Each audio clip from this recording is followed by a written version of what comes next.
So, good morning, student. Once again, so many students are joining right now still. Uh, so, students, आपको पता है कि last class or last chapter we had studied about the reconstitution of partnership, right? So, I have also taught you all people कि what are the situation of reconstitution. So, like change in reconstitution means change in old agreement and make a new agreement to continue the existing business due to change in profit sharing ratio among existing partner. Already we have studied and finished.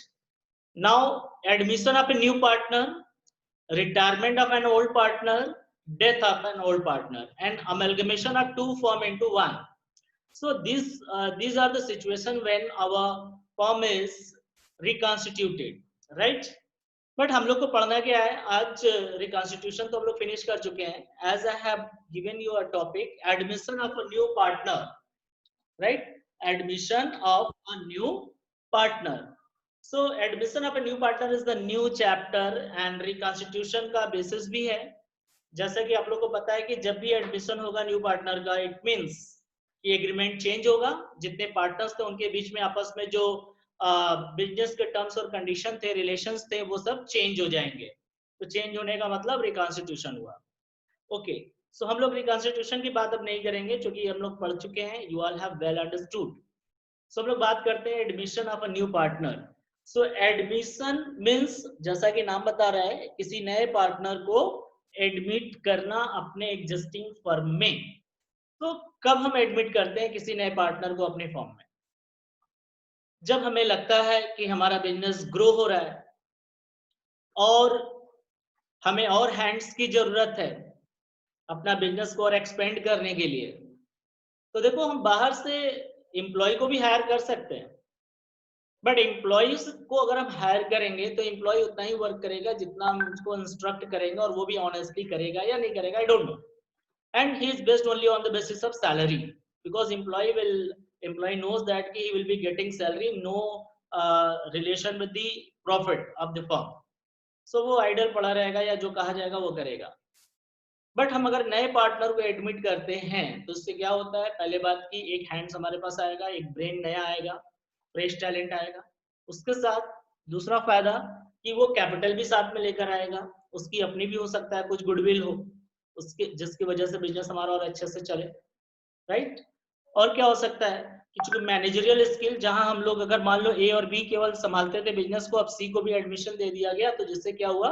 कि अब 3 partner हो गए तो तीनों मिलकर business को handle करेंगे operate करेंगे सो इनकी जो ऑपरेटिंग पावर है वो अच्छे से हो गई मैनेजरियल स्किल अच्छे से हो गई पहले 2 लोगों को डिसीजन लेना पड़ता था और बट अब क्या है कि सभी लोग मिलकर डिसीजन लेंगे यानी एक और नया माइंड आ गया तो उससे उन लोगों को फायदा होगा कि आपस में एक और आ गया सलाह देने वाला दूसरा चीज कि जो भी प्रॉफिट या लॉस होगा एक ये होता है ऑब्वियसली क्योंकि पार्टनर को जो एडमिट करते हैं उसको सैलरी नहीं देते लेकिन सैलरी बेसिस पे हम उसको अपॉइंट नहीं करते बट उसको शेयर इन प्रॉफिट देते हैं तो शेयर इन प्रॉफिट होगा तो वो नया पार्टनर भी सोचेगा जितना ज्यादा प्रॉफिट होगा बिजनेस का उतना ही ज्यादा उसको भी शेयर मिलेगा सो वो बहुत अच्छे से मन लगाकर काम करेगा और बिजनेस को ग्रो करने में हेल्प करेगा ठीक है वो सैलरी बेसिस तो है नहीं कि हम बैठे रहेंगे हमको सैलरी से मतलब है so there are so many advantages of admission of a new partner so हम लोग आते हैं let me come to the point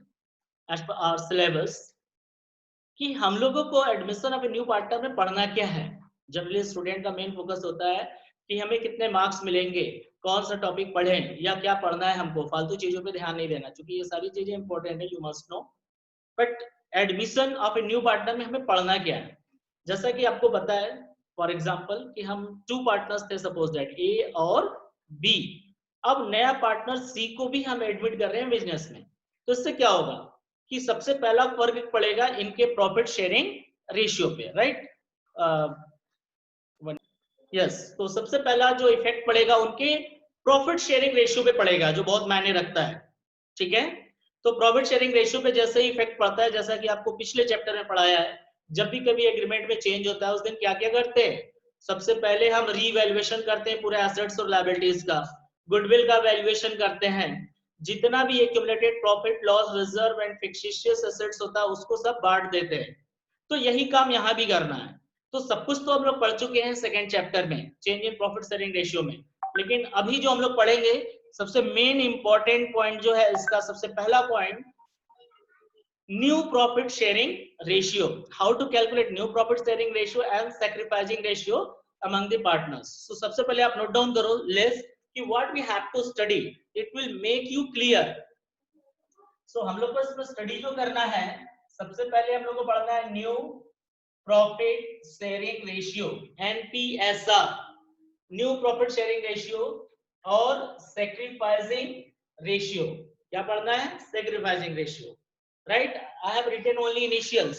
NPSR means new profit sharing ratio and sacrificing ratio. Then after हम लोगों को क्या पढ़ना है? तो accounting treatment, accounting treatment of accumulated profit and reserves. Okay, accumulated profit and reserves we have to study after that. Then accounting treatment of revaluation account, accounting treatment of revaluation account, right? Then after, हालांकि जो अब लिखने जा रहे हैं वो हमें ratio के ठीक बात पढ़ना है, बाय मिस्टेक हमने उसको लिख दिया। So accounting treatment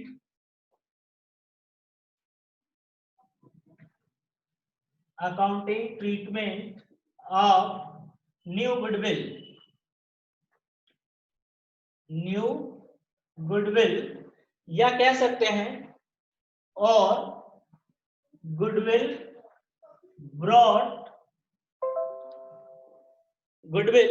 brought by new partner,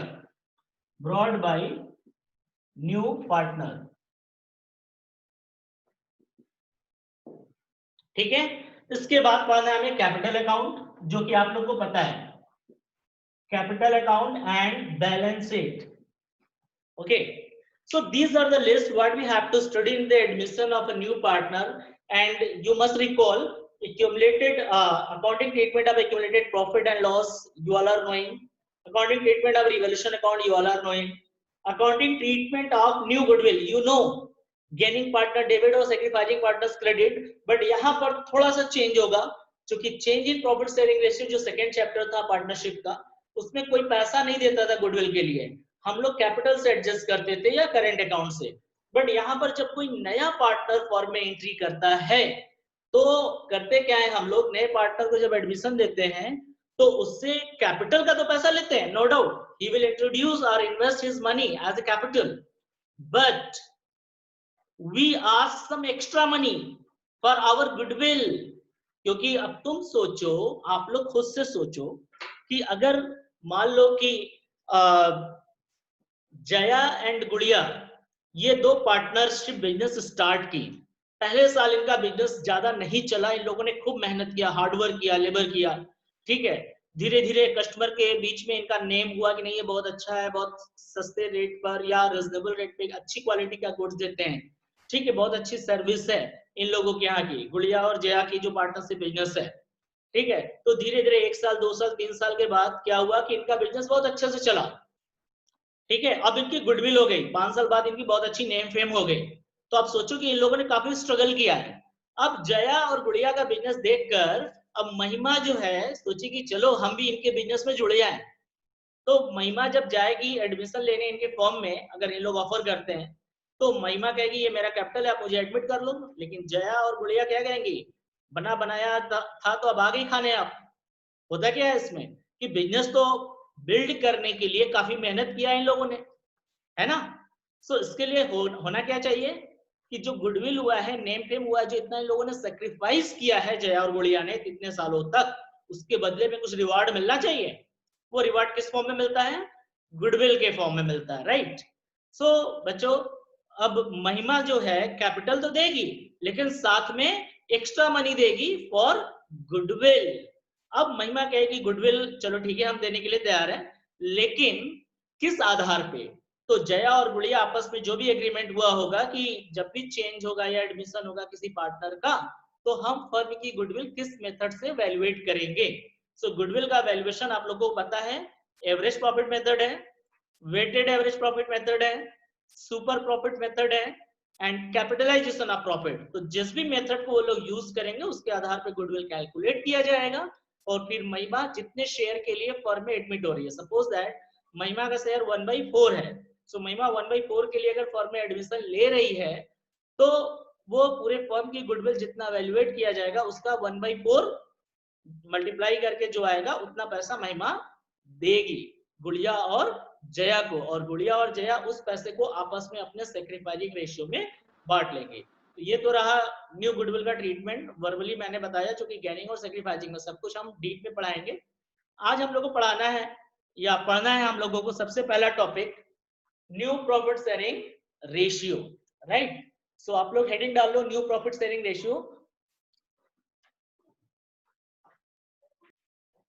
so new profit sharing ratio होता क्या है, तो आपको पता होना चाहिए कि पहले से जो एग्जिस्टिंग पार्टनर थे, अब कोई नया पार्टनर फर्म में एडमिट करेगा ऑब्वियसली, तो he will be getting some share of profit. तो कहां से लेगा, तो जो ओल्ड पार्टनर थे वो अपने प्रॉफिट में से कुछ कुछ पोर्शन सरेंडर या सेक्रीफाइस करेंगे in favour of new partner, है ना, in favour of new partner sacrifice करेंगे। तो जितना सेक्रीफाइस करेंगे ओल्ड पार्टनर वही नया पार्टनर गेन करेगा, ठीक है। सो यहाँ होता है कैसे, एग्जाम्पल में हम आपको बता रहे हैं, पहले आप एग्जाम्पल समझ लो, कॉन्सेप्ट मतलब वो समझ लो, फिर हम लोग आते हैं न्यूमेरिकल पे, देखते हैं लाइट अगर आ जाता है ना, ठीक है, उसके हिसाब से होगा।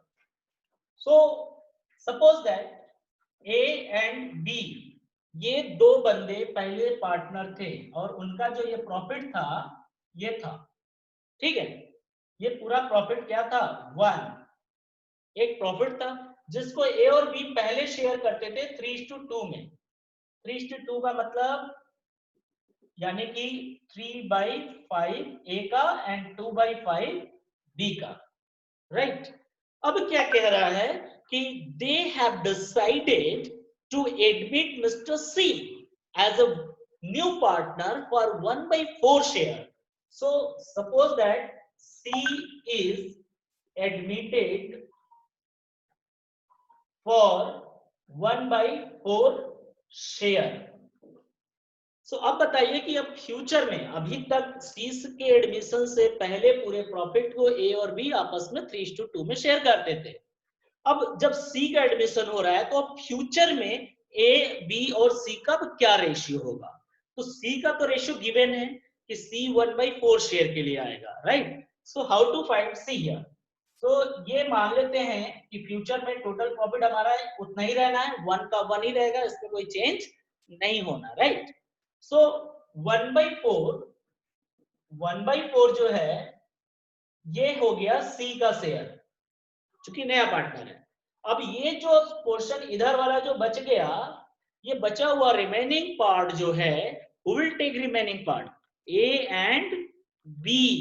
सो A और B लेंगे रिमेनिंग पार्ट, राइट स्टूडेंट्स। सो आप देखो अच्छे से, हाँ 1 minute, 1 minute.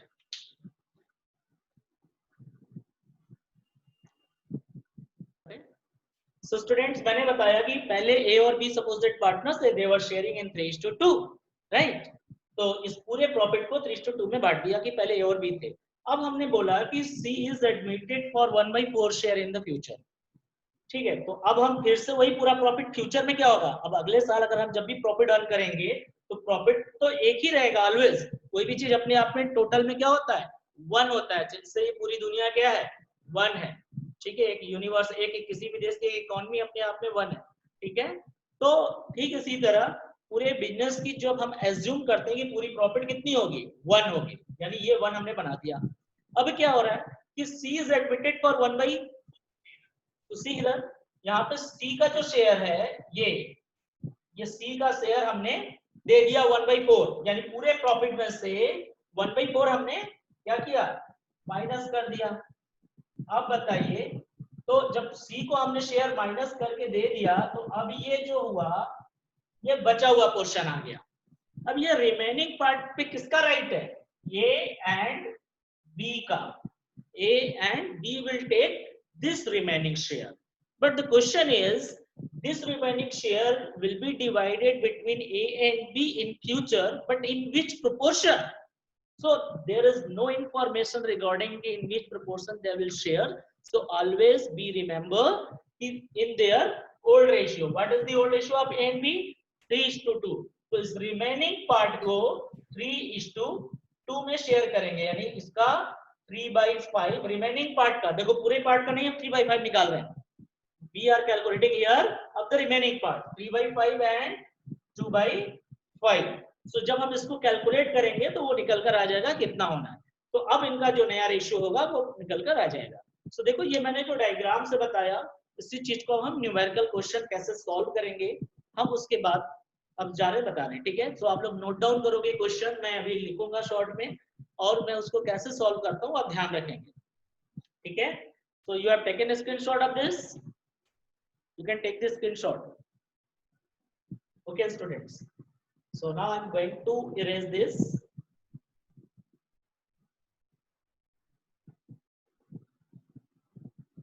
So question I am taking, there are, suppose that two partner X and Y, just listen and note down, I'm not writing the full statement. X and Y are the two partners who are sharing profit and loss in 3:2, right? They admit to Z. They admit to Z for 1/5 share. ठीक है, in profit 1/5 share in profit. अब आपसे क्या कह रहा है, find new profit sharing ratio. आपको करना क्या है, new profit sharing ratio find करना है, राइट। सो आप क्वेश्चन देखो सेम होगा जो भी मैंने डायग्राम से समझाया था, सेम क्वेश्चन है ये, ठीक है। सो इसको सॉल्व करने के लिए मैंने क्या किया था, let total share be 1। So देखो आप लोग सॉल्यूशन आप लिख लो, write down the solution, let total profit be 1। अपने आपने टोटल प्रॉफिट हमने क्या किया, 1 एज्यूम कर लिया, अब 1 लिख लो। And Z's share is 1/5, Z share is 1/5। तो जब टोटल शेयर 1 है एंड Z शेयर इज 1/5, तो Z के को देने के बाद कितना बचेगा, then remaining share is equal to 1 minus 1/5, 1 minus 1/5। Total share 1 है, उसमें से Z को निकाल दो तो कितना बचेगा, 4/5। ये बच गया रिमेनिंग शेयर, राइट। अब इस रिमेनिंग शेयर को मैंने भी बताया था कौन बांटेगा आपस में, A एंड B। तो A और B कैसे शेयर करेंगे, सॉरी X एंड Y, सो किस रेशियो में शेयर करेंगे यहाँ बोला नहीं है। ये जो बच गया रिमेनिंग पार्ट जो मैंने अभी समझाया था, ये पूरा हिस्सा है, इसमें से 1/5 दे दिया, ये जो रिमेनिंग पार्ट बचा इसको कौन शेयर करना है, X और Y किस रेशियो में करेंगे, कुछ नहीं लिखा है तो उनका ओल्ड रेशियो 3:2 है, सो 3:2 में शेयर करेंगे। तो ठीक इसी तरह ये टोटल शेयर था तुम्हारा 1, उसमें ये देखो आप लोग अच्छे से समझो, ये 1 था टोटल शेयर, उसमें से 1/5 हमने क्या किया, माइनस कर दिया, तो निकल कर कितना आ गया, 4/5 आ गया, ठीक है। आपको सर्कल नहीं बनाना है, बस take the example, total profit भी 1 हमने अज्यूम किया था और Z का शेयर 1/5 है, सो 1 में से 1/5 माइनस किया तो 4/5 क्या आ गया, रिमेनिंग शेयर। अब हम क्या करेंगे, यहाँ न्यू शेयर निकालेंगे इसका, X और Y का, तो न्यू शेयर ऑफ या new ratio of, new share लिखो या न्यू रेशियो लिखो, तो A का रेशियो कितना होगा, सो बचा हुआ शेयर कितना है, 4/5। I think this is visible to all of you, so 4/5। अब इसके बाद इस 4/5 को A कितना लेगा, तो सॉरी X का शेयर कितना है, 3:2 मींस 3/5, तो 3/5। तो कैलकुलेट करते हैं तो 4 इज द 12/25, सो X का शेयर नया हो गया 12/25। अब ठीक इसी तरह Y का शेयर हमें फाइंड करना है, राइट। सो y का शेयर जो होगा तो उसी रिमेनिंग शेयर 4/5 में y का शेयर 2/5 होगा, क्योंकि y का शेयर कितना है 2 है। सो कैलकुलेट करते हैं, तो 8/25। So now is it clear कि a मैं लिख रहा हूं यहाँ पर बाय मिस्टेक x का न्यू शेयर हो गया 12/25, y का न्यू शेयर हो गया 8/25। अब z का कितना शेयर होगा, तो z का शेयर आपको पता होगा कि दिया है क्वेश्चन में 1/5 दिया है, लेकिन एक चीज नोटिस किया, इसका एलसीएम 25 है, इसका भी 25 है, तो इसका 5 क्यों रहेगा, इसका भी 25 होना चाहिए। तो किस नंबर का मल्टीप्लाई करेंगे नीचे 5 में, 5 का, तो जिस नंबर का नीचे करेंगे उसी नंबर का आप न्यूमरेटर में भी ऊपर मल्टीप्लाई करेंगे। सो आपका आंसर आ जाएगा 5/25। स्टूडेंट्स, सो अब हम नया शेयर जो आ गया एक्स वाई जेड का लिखने का तरीका क्या है, याद रखो, सबसे पहले हम एलसीएम बराबर करेंगे, इक्वल करेंगे, उसके बाद हम रेशियो लिखेंगे, एक्स वाई और जेड का रेशियो हो जाएगा 12:8:5, क्योंकि देखो यहाँ पर 12/25 है, 8/25 है एंड 5/25। 5/25 कैसे आया समझ में आना चाहिए, जेड का शेयर 1/5 है तो उसका 1/5 है, लेकिन x का जो शेयर नया आया उसका एलसीएम 25 है, y का भी 25 है, तो z का भी एलसीएम 25 होना चाहिए। तो 5 का हम 5 में मल्टीप्लाई करेंगे 25 करने के लिए, तो सेम नंबर का ऊपर भी करेंगे 1 में, तब 5/25, क्योंकि इसको अगर आप फिर से वापस सॉल्व करोगे तो 1/5 हो जाएगा।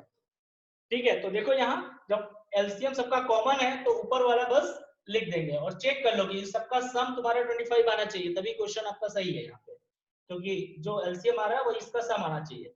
तो आई होप कि you have understood this type of question is given even your book, so you can solve it easily. क्या क्या ध्यान रखना है, ध्यान रखो, पहला पॉइंट ओल्ड पार्टनर का ओल्ड रेशियो, दूसरा पॉइंट नए पार्टनर का शेयर, और कुछ नहीं दिया होगा, तो इस केस में सबसे पहले लेट टोटल शेयर बी 1, फिर जो नए पार्टनर का शेयर दिया उसको दिखाओ, फिर उस शेयर को माइनस करो 1 में से, क्यों, to find out remaining share.